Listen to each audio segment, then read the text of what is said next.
Če malce pogledamo zgodovino zbirateljstva na slovenskem prostoru, je seveda treba ugotoviti, da je praktično v vseh teh, recimo temu, vzhodnih evropskih državah v času njihove socialistične ureditve zbirateljstvo ni bilo ravno v ospredju nekega družbenega zanimanja. Vse, kar je bilo nekakšna zasebna iniciativa in seveda bilo majčkeno umaknjeno v ozadje. In zaradi tega je v teh desetletjih po drugi svetovni vojni to zbirateljstvo na našem prostoru bilo nekoliko šibkejše. Se je pa začela ta situacija na svojstven način spreminjati proti koncu, ali pa recimo tam konec 70-ih, v 80-ih letih 20. stoletja, ko so se začele formirati prve, res malce bolj ambiciozno zastavljene likovne zbirke po večjih uspešnih podjetjih. Ta podjetja so večinoma vodili široko razgledani, tudi humanistično usmerjeni, dobri poslovneži, torej direktorji, ki so pač del dobička podjetja namenili tudi za ta namen. S tem so pravzaprav zapolnili dve praznini. Eno je bila pač opremljanje nekega delovnega okolja. Nobena skrivnost ni, da je v dobro opremljenem okolju lažje in bolje delati. Po drugi strani pa so s temi odkupi, ki so bili večinoma usmerjeni v sodobno likovno ustvarjalnost, zapolnili vrzeli v zbirateljski politiki javnih ustanov, muzejev, galerij. Skratka, to se je izkazalo za zelo plodno. Tisto, kar lahko obžalujemo v številnih teh zbirkah, kar pa na srečo ne velja za čisto vse, je, da se je v slučajih, ko se je podjetje sesulo, ko je propadlo, so se razdrobile tudi te zbirke in zelo redke so bile, ki so imele dobre evidence, tako da številne ali pa skoraj da lahko rečem večino teh zbirk ne poznamo niti na tej dokumentarni ravni. V novejšem času je v okolju mesta Ptuj začela nastajati še ena tovrstna zbirka uspešnega podjetja Tenzor. Danes ta zbirka šteje okrog 300 kosov, kar je za podjetje zasebnega značaja je seveda to kar visoka številka, še posebej zaradi tega, ker so bili pri odkupovanju del dokaj izbirčni. Torej dela, ki jih hranijo v tej zbirki, so pretežno zelo visoke kakovosti. Njihova zgodba se je začela v letu 2001. Takrat so postavili novo poslovno stavbo na Mariborski cesti na robu mesta Ptuj in enega od prostorov namenili za eno manjšo galerijo. Vzpostavili so en sistem razstav, poverili to dejavnost svojemu sodelavcu Vladimirju Forbiciju, ki se je tega dela lotil res z vsem entuziazmom. Hkrati so si pa zapisali v nek svoj protokol, da morajo vsako razstavo zaključiti z odkupom vsaj enega dela. Večinoma pa so odkupovali tudi več del iz ene razstave. V enem primeru so odkupili celo razstavo.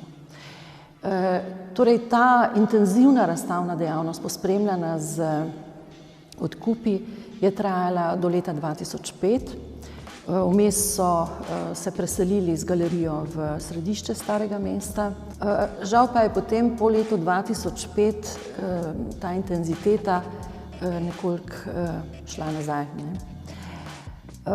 Vendarle bi morala v zvezi s tem izrecno izpostaviti nekaj. Torej, omenila sem, da je to razstavno politiko vodil gospod Vladimir Forbici, ki pa je prav v tem obdobju hkrati, seveda z vso očetovsko naklonjenostjo, spremljal izobraževanje svojega sina Jerneja Forbicija, ki je študiral na Beneški akademiji lepih umetnosti.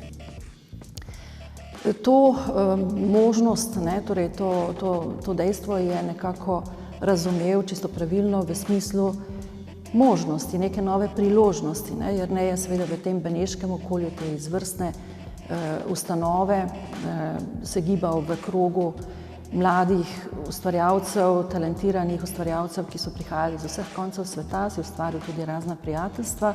In ko so v okviru Tenzorjeve galerije načrtovali tudi mednarodne likovne kolonije, so seveda povabili k razstavljanju in potem seveda tudi odkupovali dela teh beneških ali še študentov ali pa ravno kar dokončanih, torej doštudiranih mladih ljudi.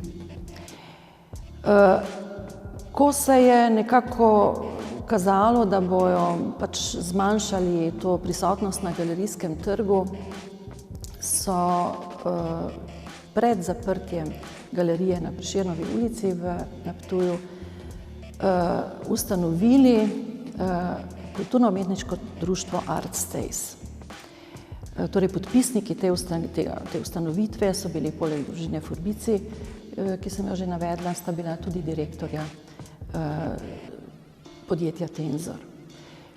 Sprva je to društvo delovalo tako nekako v nekem lokalnem okolju, ampak zelo hitro se je razraslo v danes res vsem znan mednarodni festival likovne umetnosti z istim imenom Artstays. Letos smo bili priča že 21. ediciji tega res učinkovitega festivala, ki vsako poletje na Ptuju zasede prav čisto vse možne razstavne površine in ima resen širok mednarodni odmev. Skratka, zdaj, če to gledamo iz tega vidika, je videti, da je vendarle ta začetna dejavnost, galerijska dejavnost Tenzorja privedla potem do nekega res velikega dogodka, ki odmeva. No in še nekaj v zvezi s tem moram izpostaviti Galerija mesta Ptuja, v kateri tudi je postavljena ta razstava. Je bila odprta v letu 2017 in je bila nasledek rezultatnega dolgoletnega prizadevanja ptujskih likovnih ustvarjalcev, pa seveda tudi cele vrste njihovih podpornikov, ki smo želeli na Ptuju ustvariti neko primerno razstavišče za sodobno umetnost in hkrati ob tej vsesplošno cenjeni ptujski kulturni dediščini poudariti tudi to, da ob tem zanimanju za starejšo umetnost mora v vsakem okolju vladati tudi zanimanje za sprotno ustvarjalnost v neki dovoljšni širini, v neki dovoljšni ambicioznosti. In to se je zgodilo leta 2017 in ni čisto naključje, da je ta galerija lahko nastala, ker je bil takratni aktualni župan, prejšnji in pa tudi sedanji direktor podjetja Tenzor.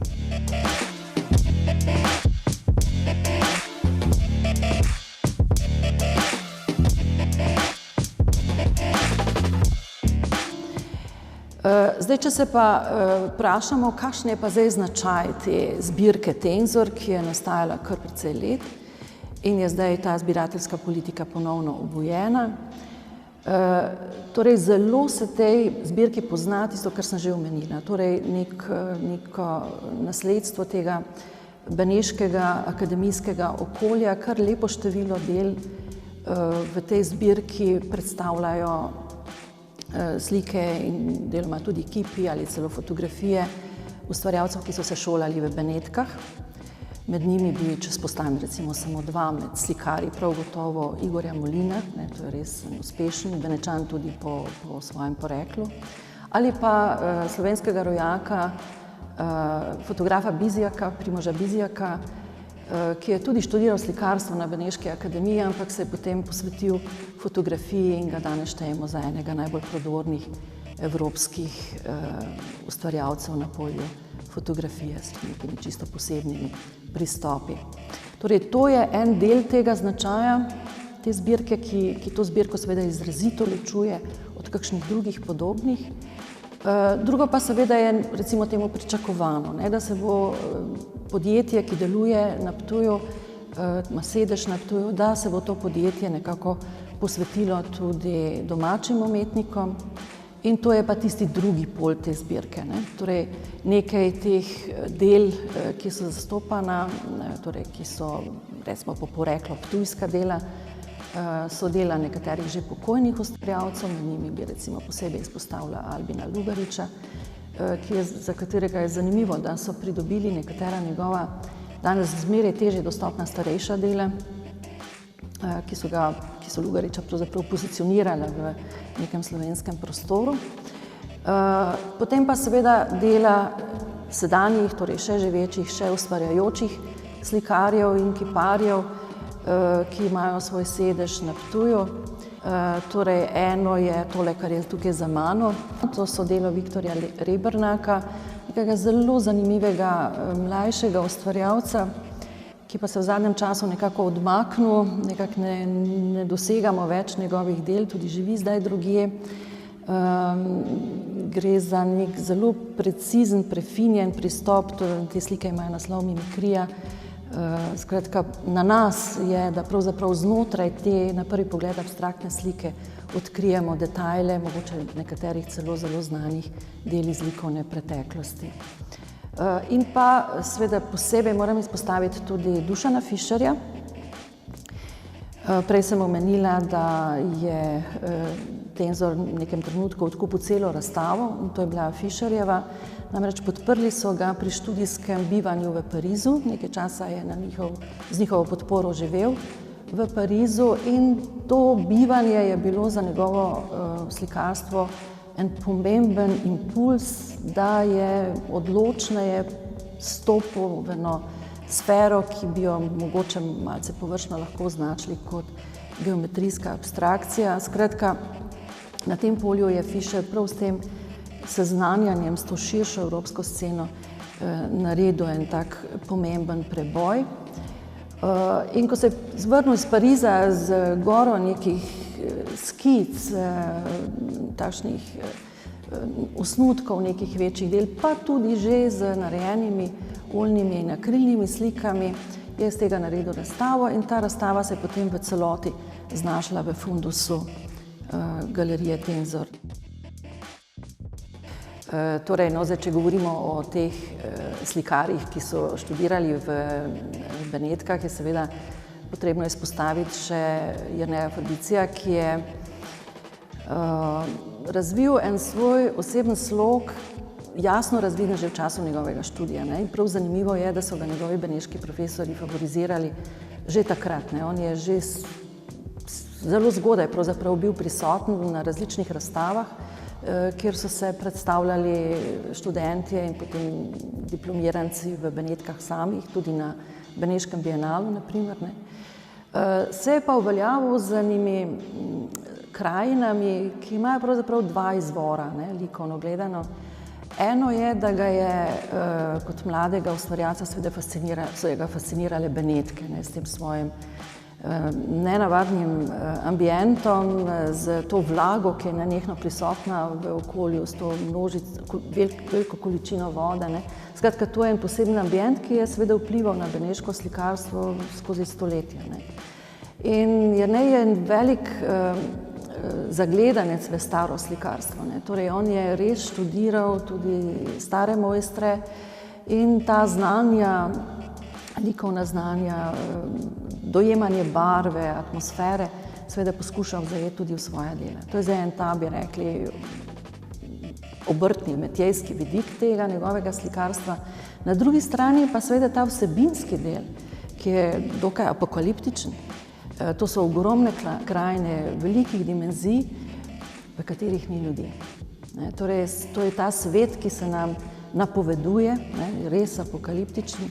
In to pa je v bistvu zraslo iz njegovega dojemanja krajev, v katerih je zrasel. Torej, družina Forbici že dolgo živi v naselju Strnišče, čisto poleg tovarne aluminija v Kidričevem. In seveda on je bil kot otrok še priča temu velikemu odlagališču rdečega blata, ki je odpadek pri proizvodnji glinice. Glinica se že kar dolgo ne proizvaja več v Kidričevem, ampak takrat se je. In to rdeče blato je seveda strupeno. In v tem so pravzaprav živeli. In je seveda tudi smrtonosna. In dejansko se to znajde v njegovem slikarstvu, ki seveda prepriča na obeh ravneh, torej na tej metjejski in pa seveda na vsebinski.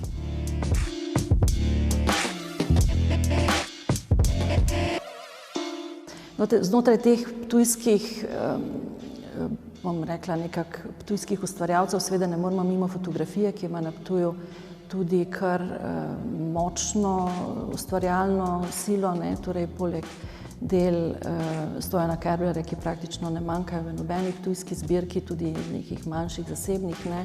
So seveda tu še druga dela, Andreja Lamuta, Borisa Fariča in še nekaterih drugih.